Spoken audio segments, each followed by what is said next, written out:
Good evening, ladies and gentlemen. If you wouldn't mind please taking your seats, we'd like to begin tonight's program. My name is Niamh King. I'm the Vice President for Programs here at the Chicago Council on Global Affairs, and you're all very welcome. Thank you for braving the weather. We assure you it'll be worth it. We're delighted this evening to welcome Dr. Gates to our platform.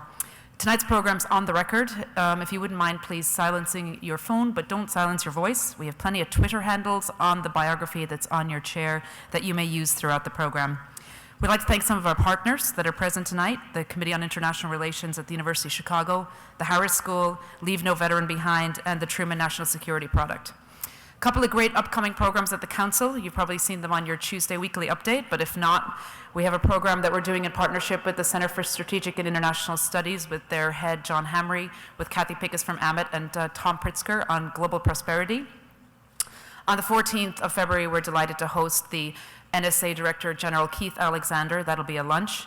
Our Global Economy series will continue with Adam Posen on the 18th, and on the 27th of February, we'll be hosting a panel on energy independence 40 years after the oil embargo.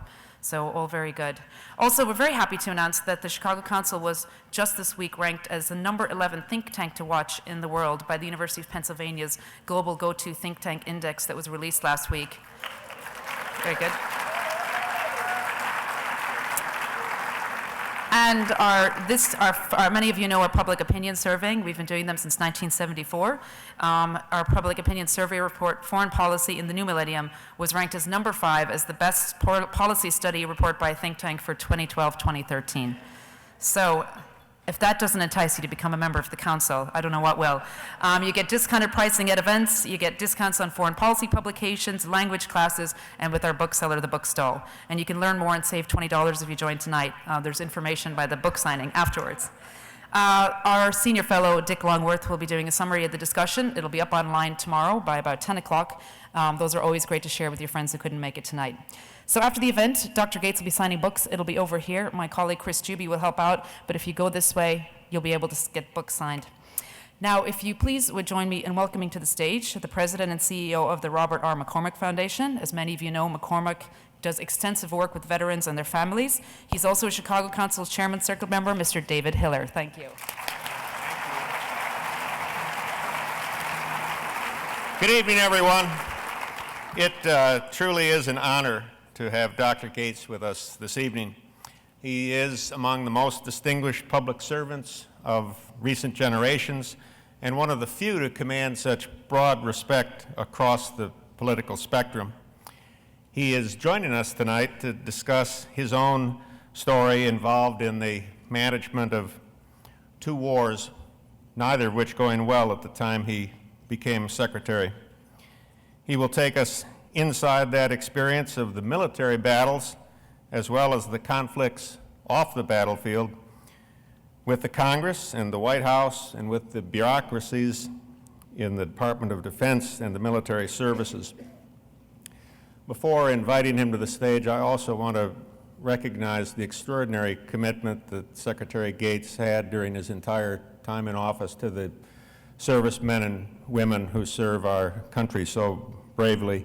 They were, as you'll again see as you read his book, always so uppermost in his mind and in his heart as he served. There's a biography of Dr. Gates on your chairs, but I wanted to call out a few of the highlights. He is, first, an Eagle Scout. He began his career in the CIA and then served as an officer in the United States Air Force and continued in many leadership roles in our intelligence community for 27 years, including 9 years at the National Security Council. He is, in fact, the only person in CIA history to move from being an entry-level employee to being the director, the position to which he was appointed by President George H.W. Bush. All told, Dr. Gates served 8 presidents, and another history maker, was the only Secretary of Defense in our history to be asked by a newly elected president to remain in that position. And I think and hope you'll agree with me that we were very fortunate that he was and that he did so. Please join me in welcoming to the Chicago Council Dr. Robert Gates.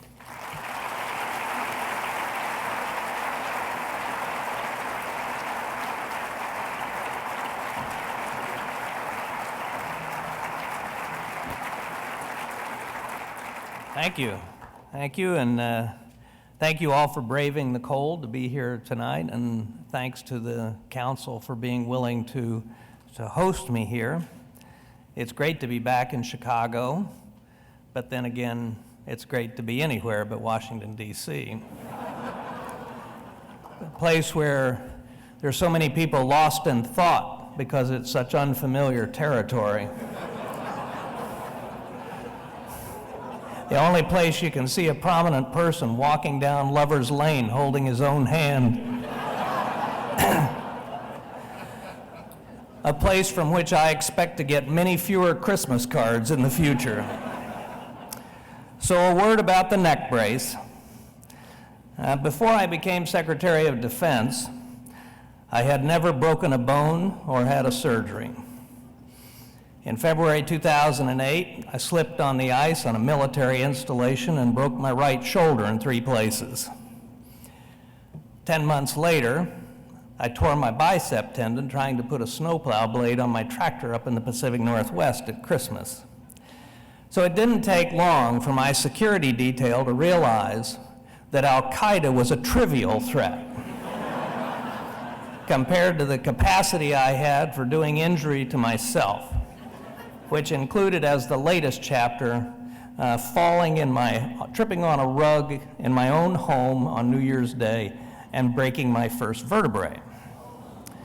But on to the book. Let me read the first 2 sentences of the first chapter. I had become president of Texas A&M University in August 2002.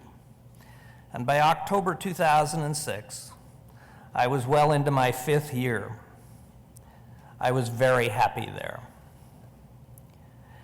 Then, on November 8th, 2006, just as President George W. Bush was announcing that he would nominate me as the next Secretary of Defense, I had an email sent to the entire Texas A&M University community.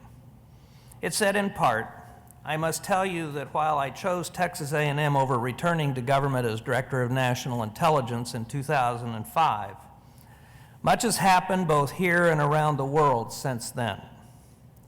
I love Texas A&M deeply, but I love my country more. And like many Aggies in uniform, I am obligated to do my duty, and so I must go. I hope you have some idea of how difficult that is for me and how much I will miss you in this unique American institution. My book, Duty, is about my subsequent 4.5 years at war.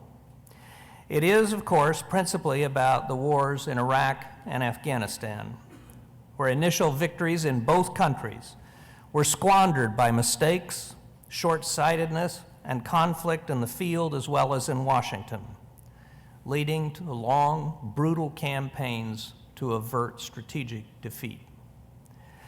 But this book is also about my political war with Congress every day I was in office, and the dramatic contrast between my public respect, bipartisanship, and calm, and my private frustration, anger, and disgust.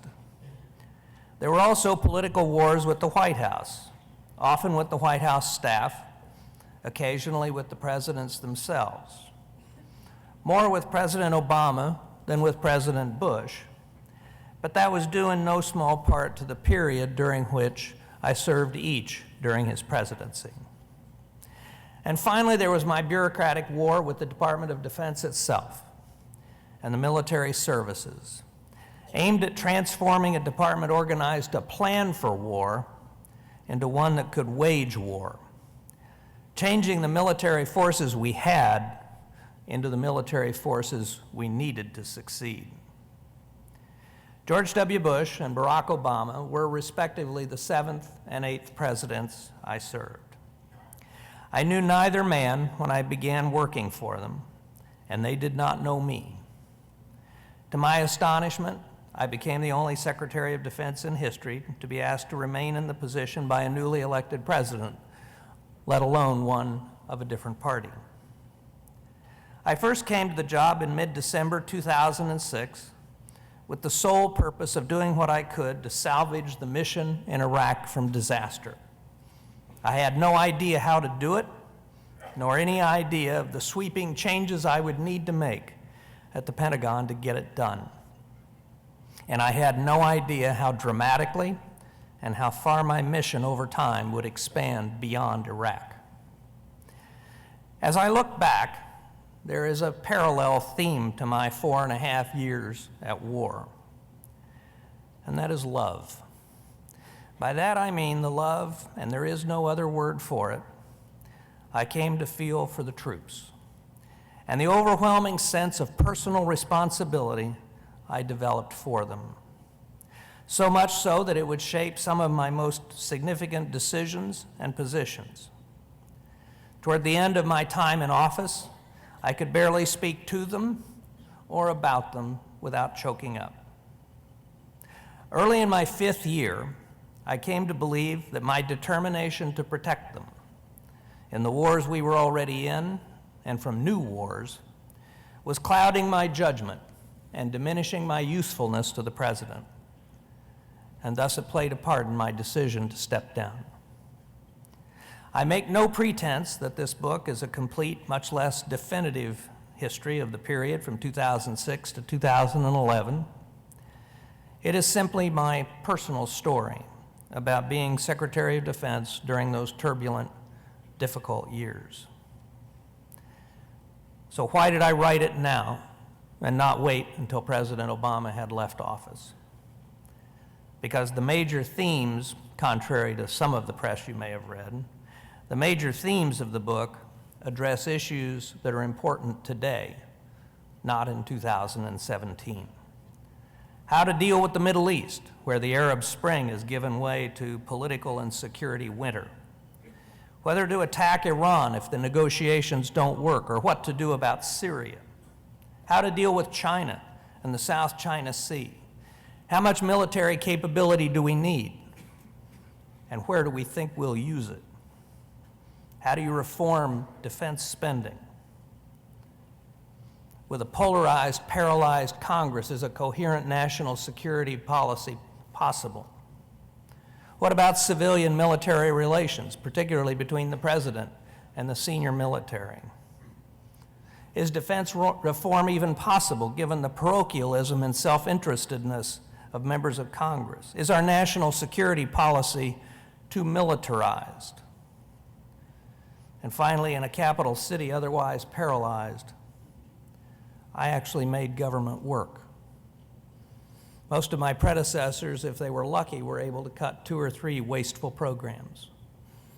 When Dick Cheney was secretary, he cut 2 programs, the A-12 fighter and the Osprey roto helicopter. The A-12 is still in litigation 20 years later, and the Osprey is still flying. But while I was Secretary of Defense, I cut 36 major military programs and ultimately got the Congress to acquiesce in or support every single one of the cuts. I cut $180 billion out of Pentagon overhead to reinvest in a good part of it in military capabilities. Figuring out how to make government work today is not an unimportant problem or one that can be delayed. These are urgent questions for today, and with the perspective of a historian and as someone who served 8 presidents, I believe I have something relevant to say on each of these issues, based on my experiences and my observations after 4.5 years as secretary under both a Republican and a Democrat. Throughout those 4.5 years, I was treated by Presidents Bush and Obama with consistent generosity, trust, and confidence. They both gave me the opportunity and the honor of a lifetime in serving as secretary. With only a few exceptions, members of Congress, both Democrats and Republicans, were respectful and gracious toward me, both publicly and privately. Overall, the press coverage of me and my actions was substantive, thoughtful, and by Washington standards, positive and even gentle. In both administrations, I liked and enjoyed nearly everyone I worked with at the White House, the National Security Council, other departments and agencies, and above all, at the Department of Defense. Treated better for longer than almost anyone in a senior position I could remember during those 8 presidencies. Why did I feel that I was so constantly at war with everybody? Why was I so often so angry? Why did I so dislike being back in government and in Washington? It was because, despite everyone being nice to me, getting anything of consequence done in Washington was so damnably difficult, even in the midst of 2 wars.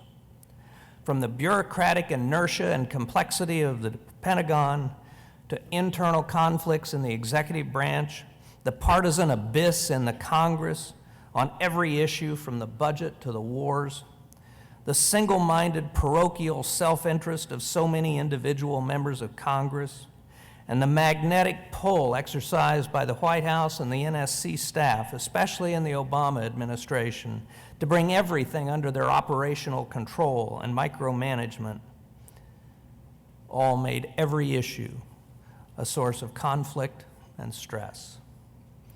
I was more than happy to fight these fights, especially on behalf of the troops and the success of their mission. At times, I relished the prospect. But over time, the broad dysfunction in Washington wore me down, especially as I tried to maintain a public posture of nonpartisanship, calm, reason, and conciliation. Every single day I was Secretary of Defense, I was at war with the Congress. In the Bush administration, my fights with Congress were mostly over Iraq troop levels, timetables and deadlines, and war budgets.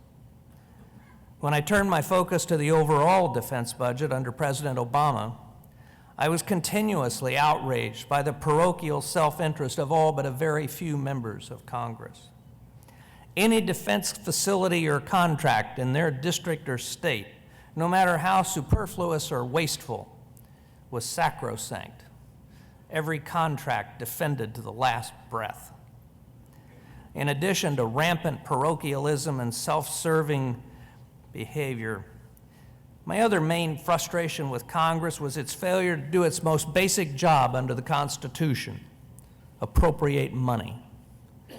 I prepared 5 budgets for Congress from 2007 to 2011, and not once was a defense appropriation bill enacted before the start of a new fiscal year. This dereliction of duty was dramatically disruptive to sensible and efficient management of the Department of Defense. Beyond all this, I was exceptionally offended by the constant adversarial, inquisition-like treatment of executive branch officials by most members of Congress across the political spectrum.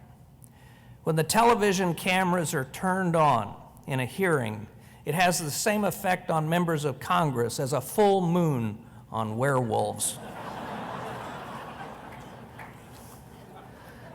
Sharp questioning of witnesses should be expected and is entirely appropriate. But rude, insulting, belittling, bullying, and all too often highly personal attacks by members of Congress violated nearly every norm of civil behavior as they postured and acted as judge, jury, and executioner. My view of Congress: uncivil, incompetent in fulfilling basic constitutional responsibilities, such as timely appropriations, micromanagerial, parochial, hypocritical, egotistical, thin-skinned, and too often putting self and re-election before country. I won broad praise from members of Congress and the press for my patience, civility, and restraint, and respectful demeanor during hearings, and that's only because they could not know what I was really thinking. Through all that, for 4.5 years, the clenched teeth behind my smile when dealing with Congress remained well hidden. It was just another battlefield in my wars. It is difficult to imagine 2 more different men than George W. Bush and Barack Obama. Clearly, I had fewer issues with Bush, partly because I worked for him during the last 2 years of his presidency, when with the exception of the Iraq surge, at least in national security affairs, nearly all the big decisions had already been made. I did cross swords with President Obama on 2 issues. One was our disagreement on the defense budget in 2010 and 2011. These disagreements were explicit, cordial, often discussed face to face. I wanted to restructure defense spending to make it more efficient and disciplined, reducing bureaucratic overhead and waste, and canceling weak programs in order to preserve and enhance military capabilities. I did not want to cut the overall budget itself, especially as I looked out on a world that was getting steadily more complex and more turbulent. I just wanted to spend it far more wisely. President Obama felt that defense could and should be cut on its merits, but also to give him political space with his party and constituents to cut domestic spending and entitlements. At least that's what he told me. I never directly confronted President Obama on the second issue, which was his determination that the White House tightly control every aspect of national security policy, and most significantly, operations. But I did bring that issue to the attention of the White House Chief of Staff, Rahm Emanuel, and to the National Security Advisor on a number of occasions. I had no problem with the White House driving policy. That's what presidents are supposed to do. But his staff's intrusiveness, micromanagement, interference in the chain of command, and meddling in operational matters was unprecedented and drove me crazy. Both presidents were devoted to the troops and did all that could be expected to support them and their families, the wounded and the families of the fallen. But there was a significant difference between the 2 presidents in one respect. Bush supported the troops, but he also strongly supported the missions in Iraq and Afghanistan they had been assigned to carry out. President Obama opposed the mission in Iraq and came to have serious reservations about the mission in Afghanistan. I agreed with virtually all of President Obama's decisions on Afghanistan during the period I was in office under him. And I continued to support him even as he began to have reservations in 2010 whether the strategy could be successful. But except for 1 or 2 occasions, President Obama seemed detached from the war in Afghanistan and failed to tell the troops why their sacrifice was necessary, why their cause was noble and just, why their mission was important enough to risk their lives. This lack of passion from the commander-in-chief troubled me. And I told White House Chief of Staff Rahm Emanuel at one point the president had to take ownership of the war, especially after he added an additional 60,000 troops, but to little avail. My personal relationship with Bush and Obama was relaxed and casual, but entirely professional. The relationship with both was close enough that it allowed for kidding and joking around. More than once, when Obama would comment on the very real and wide array of huge problems he was facing, I would ask him, "Tell me again why you wanted this job?" I witnessed both of those presidents make decisions they believed to be in the best interest of the country, regardless of the domestic political consequences, both thereby earning my highest respect and praise. I liked and I respected both men. My time as Secretary of Defense reinforced my belief that in recent decades, American presidents confronted with a tough problem abroad have too often been too quick to reach for a gun, to use military force. As I say in the book, I strongly believe America must continue to fulfill its global responsibilities. but we need to better appreciate that there are limits to what the United States, still by far the strongest and greatest nation on earth, can do in an often cruel and challenging world. Not every outrage, every act of aggression, every oppression, or every crisis can or should elicit an American military response. We must always be prepared and willing to use our military forces when our security, our vital interests, or our allies are threatened or attacked. But as I say in the book, I believe the use of military force should be the last resort, and our objectives clearly and realistically defined. And presidents need to be more willing and skillful in using tools in the national security kit other than hammers. Our foreign and national security policy has become too militarized, the use of force too easy for presidents. When I was asked in October 2006 if I would be willing to serve as secretary, I said that because all those kids out there were doing their duty, I had no choice but to do mine. The troops were the reason I took the job, and they were the reason that I stayed. Being called the soldier secretary because I cared so much about them was the highest compliment imaginable. The tone for my tenure as Secretary of Defense was unexpectedly set in an encounter in Washington, D.C. prior to my confirmation hearings. I was having dinner alone in a hotel dining room when a middle-aged woman came up to me and asked if I were Mr. Gates, the new Secretary of Defense, and I said yes. She congratulated me and then said to me with tears in her eyes, "I have 2 sons in Iraq. For God's sake, bring them home alive." Our wars suddenly became very real to me, along with the responsibility that I was taking on for all those in the fight. For the first time, I was frightened that I might not be able to meet that mother's and the country's expectations. It only took a few visits to the frontline troops in Iraq and Afghanistan before I began to feel a deep emotional attachment to them, a growing feeling that I personally was responsible for each of them. And I soon was telling the kids at the military academies and those on the front lines in Iraq and Afghanistan that I had come to regard them as if they were my own sons and daughters, and that I would do everything in my power to get them the equipment they needed to accomplish their mission and come home safely, and if wounded, to get the best care possible in the world.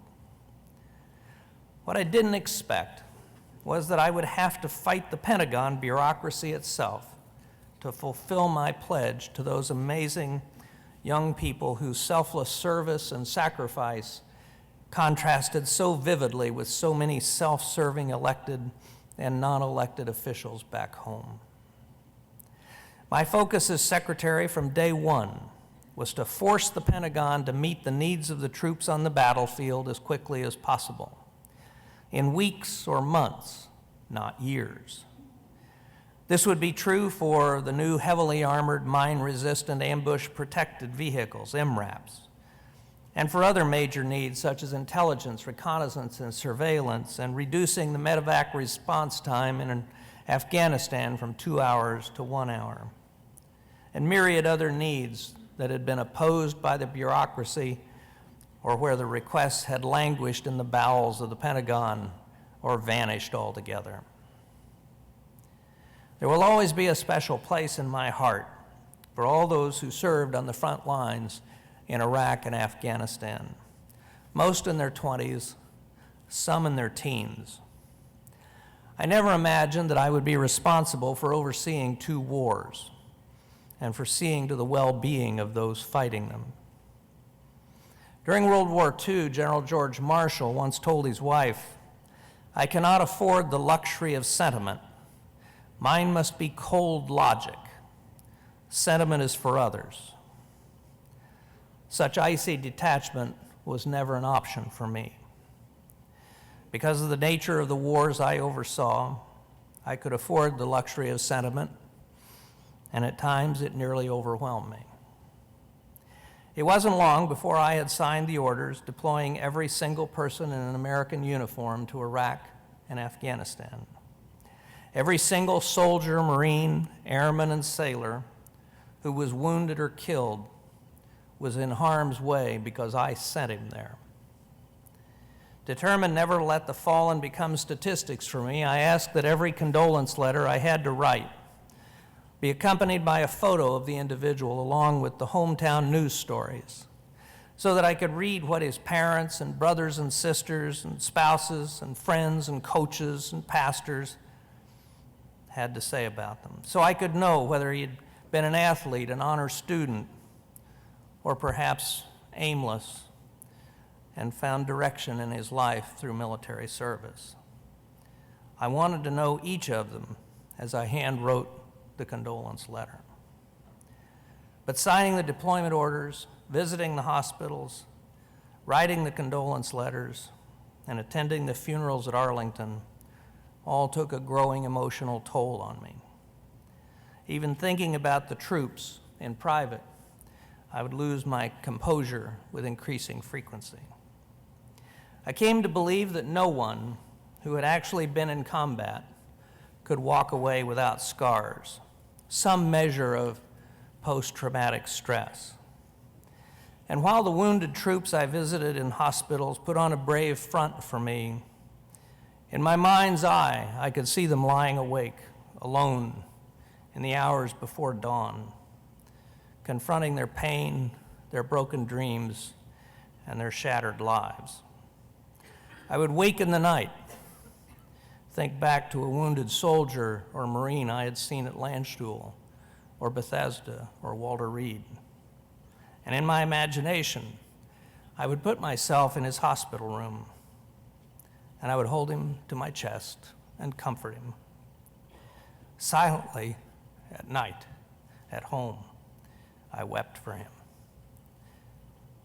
And so my answer to a young soldier's question in Afghanistan about what kept me awake at night, he did. My wars are over. For those who fought, for the wounded and their families, for the families of the fallen, the wars will continue for the rest of their lives. And so this book is dedicated to them. Thank you.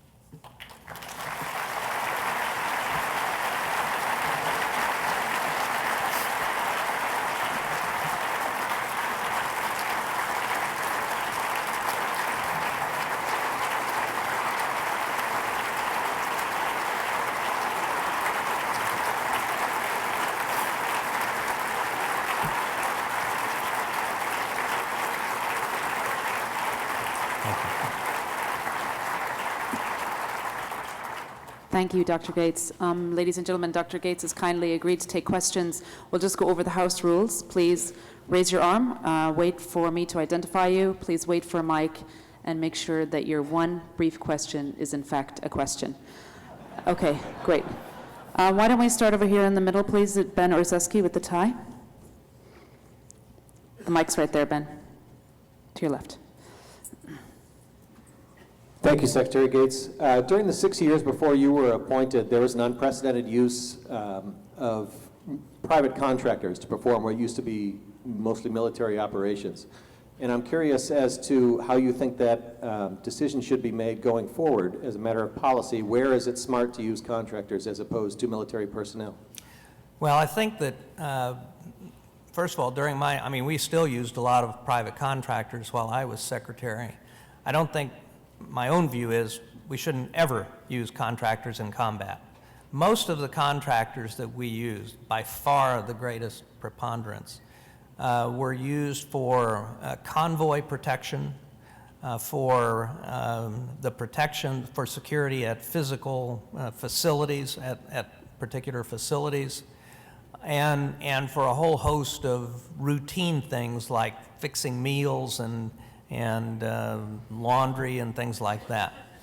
A lot of the contractors that we had problems with in Iraq were escorting various VIPs and so on, and and I think it's fair to say that we had some serious problems with them and the way they treated Iraqis.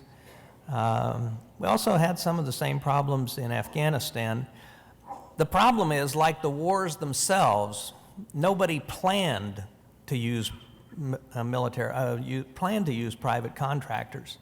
And so each different department or agency that was involved in Iraq would hire its own contractors, and nobody knew how many contractors the U.S. government actually had in either Iraq or Afghanistan, until it became such a serious problem that we had to get control of it, first with Secretary Rice, Secretary of State Condoleezza Rice, and then with Secretary Clinton. And particularly to resolve, when they misbehaved, what jurisdiction should they fall under? As civilians, would they be under the Department of Justice, or should they be under the Uniform Code of Military Justice? It ended up being resolved they would fall under the control of the military commander, and in that sector. But it was a real problem, and at one point we had as many civilian contractors in Iraq as we had troops, about 160,000. And as I say, it had just grown willy-nilly. And it was, for me, it was so characteristic of the wars themselves, and particularly the war in Iraq. I mean, one of the themes in the book is how many lessons about war we always seem to forget. We always start thinking that a war is going to be short. This year we celebrate the centenary of the start of World War I. Started in August. Everybody was supposed to be home by Christmas. Well, it didn't work out that way, and neither does almost any other war.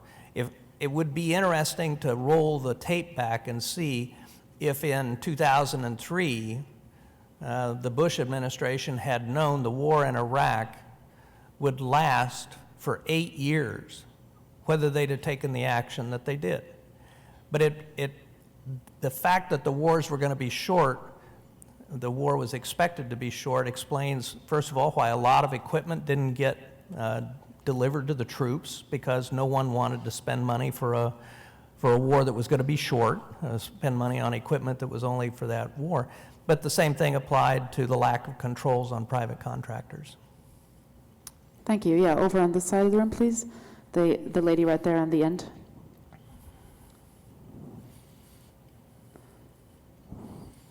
Thank you for bringing your story to us. As you contrast the people in the field who have given their service to us with the selfish elected officials, do you have any thoughts on that? Is this something we should take back as you look at a room full of citizens who obviously were moved by what you said? What advice do you have for us?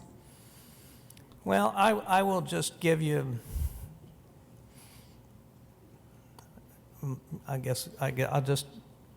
the book's pretty blunt, so I'll be as blunt as the book. American politics have always been rough and tumble.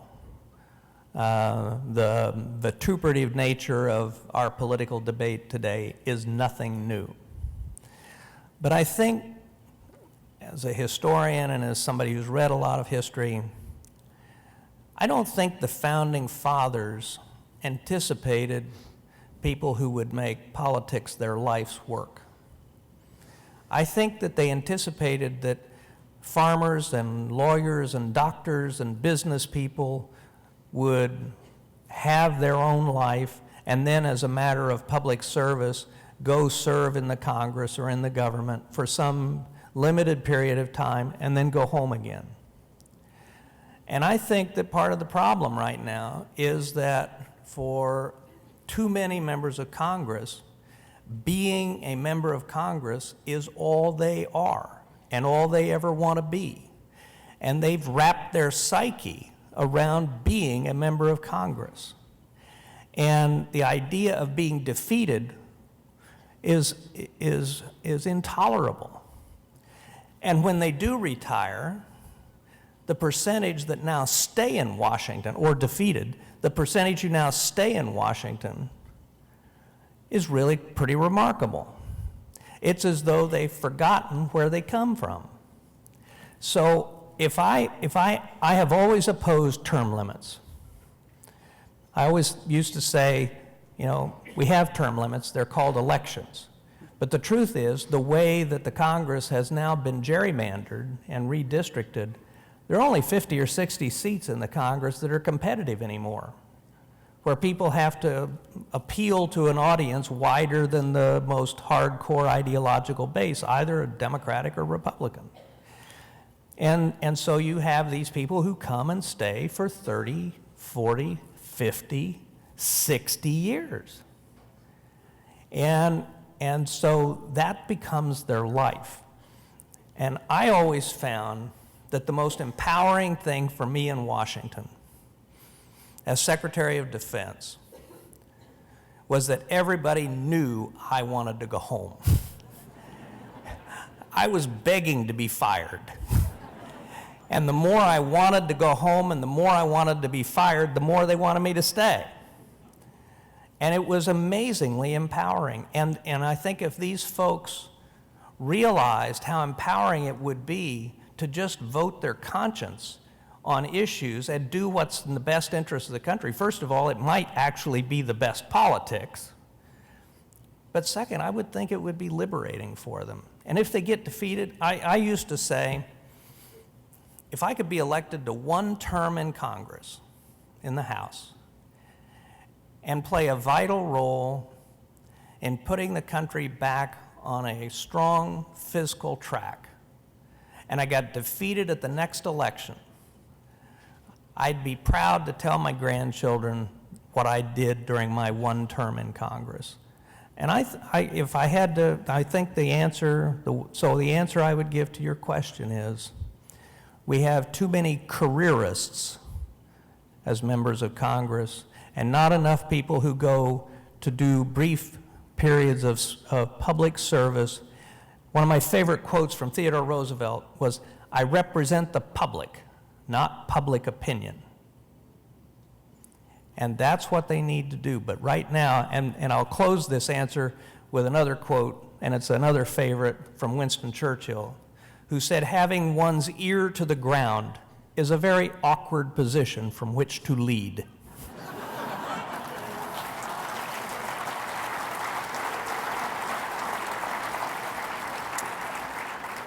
We have a question over here on the fourth row on the end from one of Professor Bob Pape's students at the University of, no, over there on in the fourth row on that side.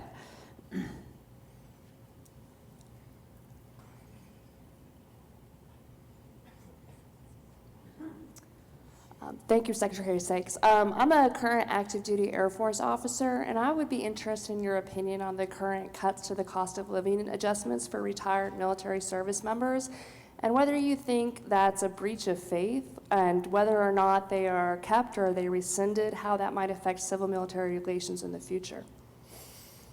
Well, whenever I was talking about changes, particularly in retirement for the military, I mean, my view is that's a contract, and a moral one, if not a legal one.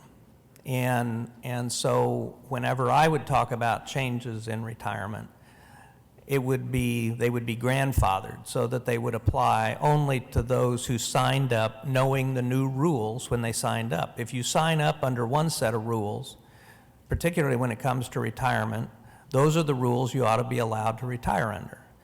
But the reality is compensation and benefits are in fact eating the Defense Department alive, and I'll give you an example. On health care alone, the costs have gone from $12 billion a year in the Department of Defense in 2000 to $65 billion a year in 2011. That's unsustainable in the long term. So while I actually am for grandfathering retirement, when it comes to benefits like medical insurance, health care insurance, For working age retirees, 3 times I went to the Hill to try and get an increase in the premiums. The TRICARE premium was set in, this is the military health insurance program. The TRICARE premium was established in 1997. It had not been changed for the ensuing almost 20 years, not one dime. And so the total cost for a retired military person of working age, meaning from 42 to 62, was $460 a year, a month, I'm sorry, $460 a month. It was a year, $460 a year. That's 1/10 what my medical care cost as a CIA retiree. And I had an outrageous proposal to increase it $5 a month. And it was voted down every year. So I am all for taking care of the active duty troops. I am all for taking care and fulfilling our commitments to the retirees in terms of their retirement pay. But if we don't get a handle on the health care benefit for those who are working age retirees, I mean, I can't tell you the number of examples we had of companies who would make as a condition of employment staying signed up to TRICARE and not signing on to the company's health care benefit because it would cost the company so much more. So we've got to get a handle on these benefits in one way or another. But just on the retirement, let me just conclude this answer with one other point that most people don't realize. 80% of those who serve in the military do not retire. They serve 3, 5, 10, 15 years and retire and leave. And they get nothing when they leave. So what I wanted to do was create an IRA or a 401k-like benefit where the government would contribute, but also the active duty service member would contribute, so that when the 80% left before they could qualify to retire, they had something portable they could move on to their next job. So this whole business, I think, of military compensation and military benefits is going to it needs a hard look. It's getting looked at now, but when it comes to retirement, I think the government and the country has to fulfill the contract that we established with people when they signed up. Thanks. Yeah, next question. Right here, please. Sarah Anderson in the 3rd row.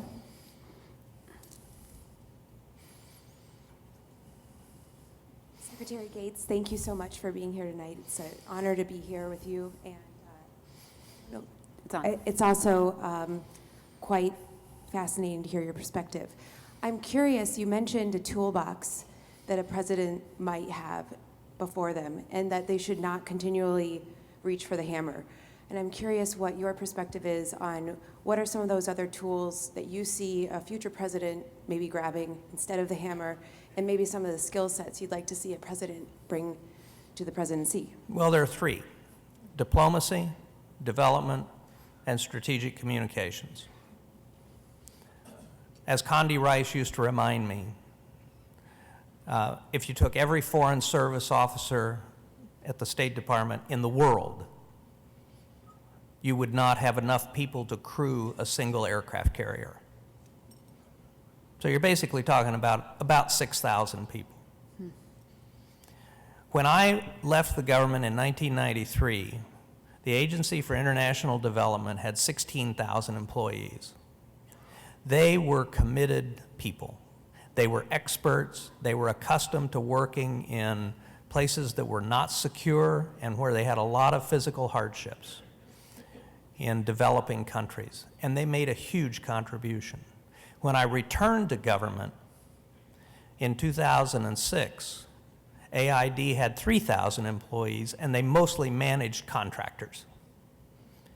And there's a difference between somebody who dedicates their life, a career, to AID and wants to help people in developing countries, and a contractor. I'm sorry, I just think there's something in the heart that's different in terms of their commitment.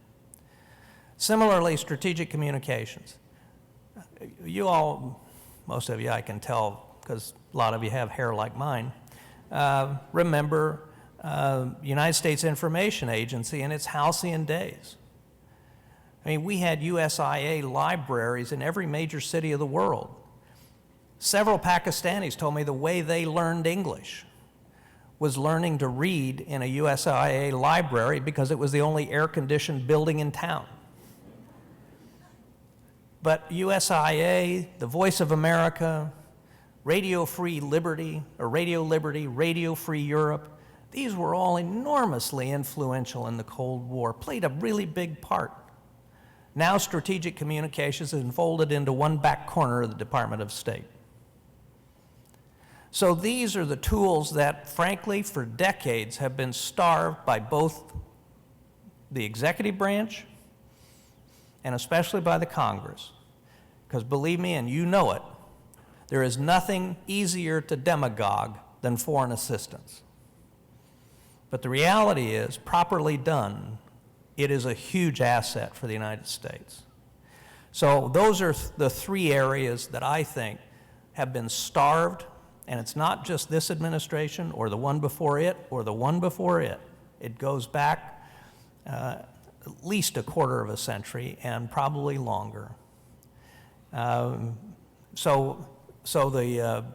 the thing that endeared me to my State Department colleagues the most was giving a speech at Kansas State University in November 2007 at the Landon Lecture, where the Secretary of Defense called for a major budget increase for the Department of State. It was the classic man bites dog story. and as usual, it was a great speech, and it had absolutely no effect. Great. Yeah, next question, please. Yeah, right over here, please, in the front row. 1 second, wait for the mic, please, sir. It's right in front of you. Hi.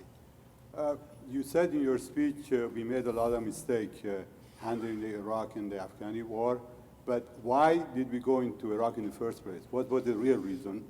And the second question I have is, didn't we realize from the beginning by going to Iraq and defeating, getting rid of Saddam Hussein and getting rid of Taliban, that would help Iran and get Iran stronger? Thank you. First of all, I wasn't there. I was president of Texas A&M at the time and wondering how I could fire the football coach. And when I did, it caused such a ruckus that I said I had overthrown the governments of medium-sized governments with less controversy. But here's what I think. I think there was not an appreciation that in taking out Saddam Hussein and the Taliban, we were also getting rid of Iran's two primary enemies in the entire region. And that one of the consequences could be to significantly increase Iran's influence. This goes to another lesson that I talk about in the book of war that we forget time and again, and that is the law of unintended consequences and our inability to look ahead and see what the consequences of some of the things we do might be. In terms of why we went, it was, I think, and I've said that that the war always will be tainted by the fact that the argument for going to war was based on wrong information, that the Iraqis had or were developing weapons of mass destruction. And I say wrong because I've never read anything that would lead me to believe that there was duplicity. I think people were just wrong.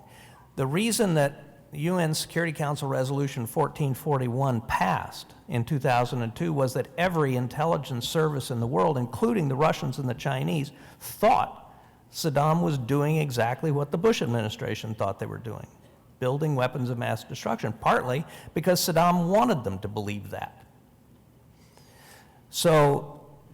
But I think that one of the lessons of this is that the bar for preventive war ought to be very high. This is when you go to war because you worry about somebody developing a capability that someday they might use against you. And if you're going to base that decision on intelligence information, as somebody who spent most of my life doing that, I think the bar needs to be really, really high. And because I know better than most how often intelligence has gotten it wrong. And so preemptive war, when you know somebody is going to attack you and you act first, is one thing. But preventive war over a possible future threat, I think, is another matter entirely. Thank you. Next question. Yeah, right here, please, the gentleman in the tie. Thank you, Secretary. Short question. From Libya to Syria, does the U.S. have a moral responsibility to act? Well, this goes to the point in the book and in my remarks that which oppression are you willing to fight against? I mean, the irony is that, and it goes back in some ways to Jimmy Carter's human rights campaign. When we learned pretty quickly that the only countries whose human rights violations we could affect or punish were our friends. We couldn't touch the Russians, the Soviets, or the Chinese, or the North Koreans. Now we can't touch the Iranians. We decided not to act in Rwanda. We have the South Sudan. Where all are we going to deploy our forces? So here's where the realist in me comes to play. And that is, what is in our interest?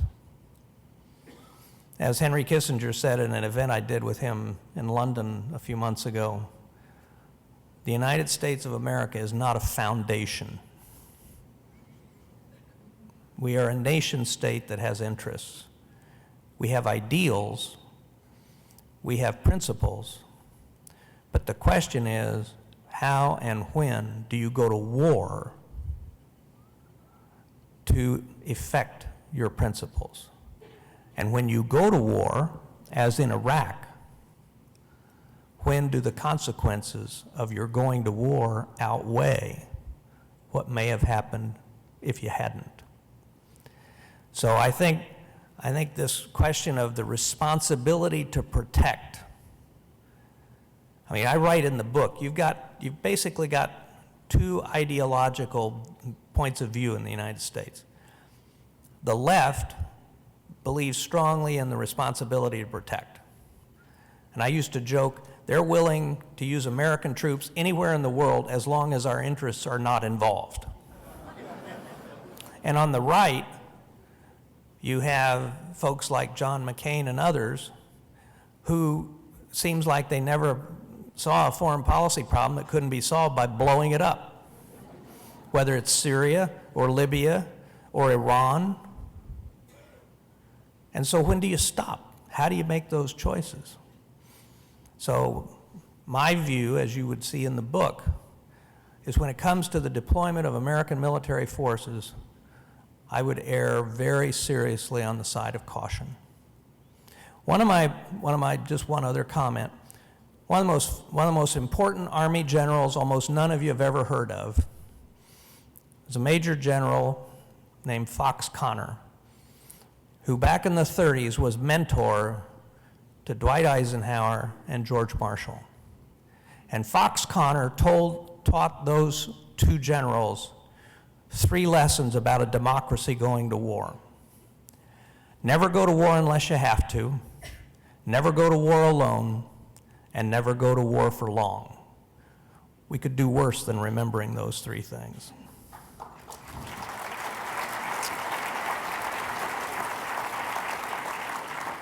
Right here, please, on the 4th row, Mr. Jerry Goldstone. Yeah.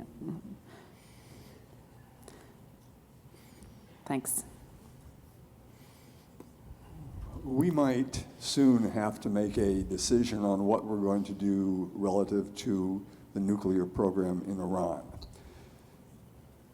If it comes to the situation where we can't negotiate a satisfactory agreement, can you talk a little bit about what the potential of, what the effect of a military strike would be, both in terms of the ability to take out a nuclear program and in terms of what the consequences or the costs might be?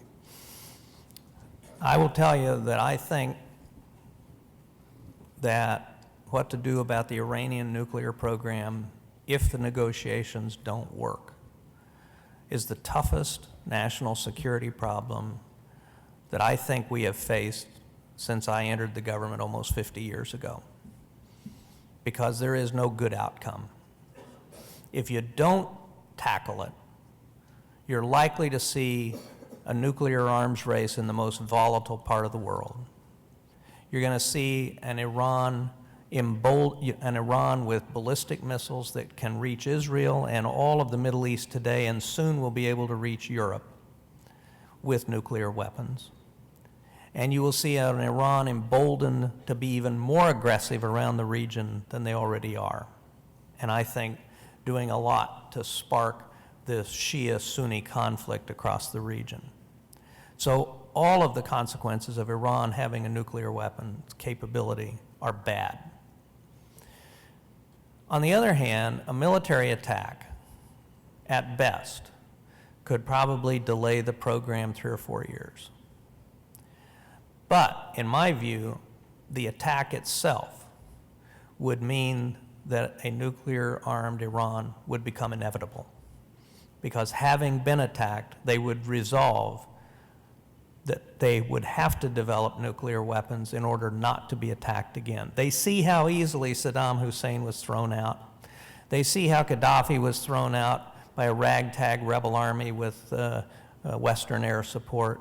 And they see how careful we are in dealing with the North Koreans that have a handful of very crude nuclear weapons. You can't bomb the technology out of existence. And so they'll just go deeper and more covert, and it will unify Iran at a time when the leadership, I think, is under great enough pressure from their population that's forced them to the negotiating table. We might just actually consider the possibility that a policy followed by the Clinton, Bush, and Obama administrations of bringing more and more pressure on Iran actually has worked in terms of bringing these guys to the table. The real test will be what comes out of the negotiations 6 months from now. And if we can get an agreement that does not leave Iran as a nuclear threshold state, in effect rolls back their program, then maybe that's an acceptable outcome, especially if you have a good enough inspections regime, one that satisfies us and others. And I believe that if attacked, Iran not only will be recommitted to developing nuclear weapons, I think they will retaliate.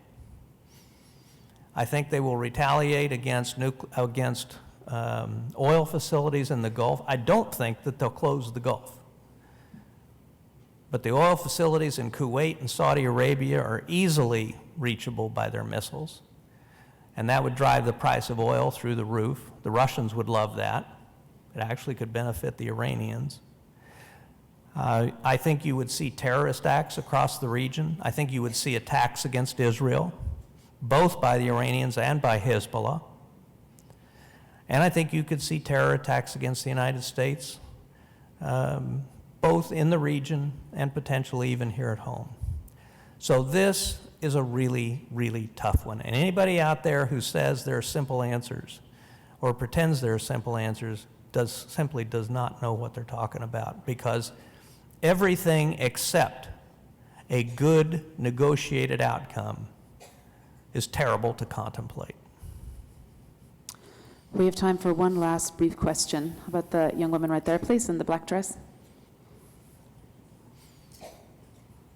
Thank you very much. My question is about the situation in Iraq and the news from the Anbar province.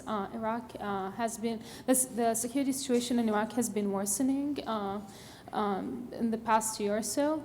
How do you see the United States should interfere in the situation right now? Well, I think actually the administration is doing what it can and what it should do.